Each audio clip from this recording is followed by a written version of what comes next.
16 তারিখ আবহাওয়া পূর্বাভাস থাকছে উত্তরবঙ্গের জন্য আগামী 4 দিন কোনো বৃষ্টির সতর্কতা থাকছে না, বৃষ্টির কোনো সম্ভাবনা থাকছে না।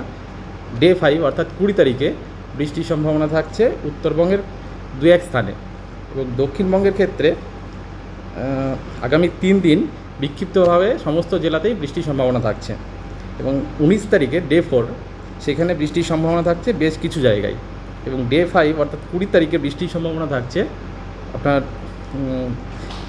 বেশ কিছু অনেক জায়গায় বৃষ্টির সম্ভাবনা থাকছে east West Medinipur, Jhargram, north south 24 Pargana এবং হাওড়াতে এবং বাকি জেলাতে অনেক জায়গায় বৃষ্টির সম্ভাবনা থাকছে।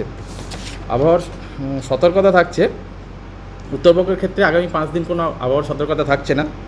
দক্ষিণবঙ্গের ক্ষেত্রে থান্ডারস্টর্ম লাইটনিং এবং সঙ্গে ঝোড়ো হাওয়া থাকছে 30-40 কিলোমিটার বেগের ঝোড়ো হাওয়া বইতে পারে দক্ষিণবঙ্গের প্রায় সমস্ত জেলাতে। আগামীকাল সেটাই আরেকটু বাড়ছে অর্থাৎ থান্ডারস্টর্ম লাইটনিং এবং তার সঙ্গে দমকা হাওয়া যেটা 50 থেকে 60 কিলোমিটার পর্যন্ত বাড়তে পারে এবং সঙ্গে হেল থাকতে পারে east West Medinipur, Jhargram, north south 24 Pargana, Kolkata, Howrah এবং হুগলি জেলাতে এবং বাকি জেলাগুলিতে দক্ষিণবঙ্গের 30 থেকে 40 কিলোমিটার বেগে ঝোড়ো হাওয়া বইতে পারে এবং তার সঙ্গে বজ্রবিদ্যুৎ সহ বৃষ্টির সম্ভাবনা থাকছে।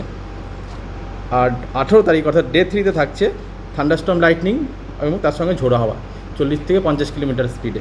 19 তারিখেও ঠিক একই থাকছে। 20 তারিখেও ওটা স্পিডটা একটু কমে যাচ্ছে, থান্ডারস্টর্ম লাইটনিং সঙ্গে ঝোড়ো হাওয়া 30 থেকে 40 কিলোমিটার স্পিডে থাকছে।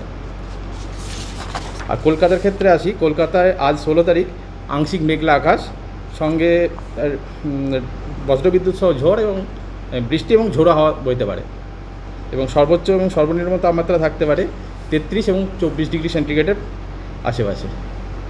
এই যে বৃষ্টিপাত হবে তার ফলে কি দিনের তাপমাত্রা কমবে? হ্যাঁ, আগামী 24 ঘন্টায় দিনের তাপমাত্রা তেমন কোনো পরিবর্তন হচ্ছে না, কিন্তু তারপরে 3 থেকে 4 দিনের মধ্যে 2 থেকে 3 ডিগ্রির তাপমাত্রা কমবে।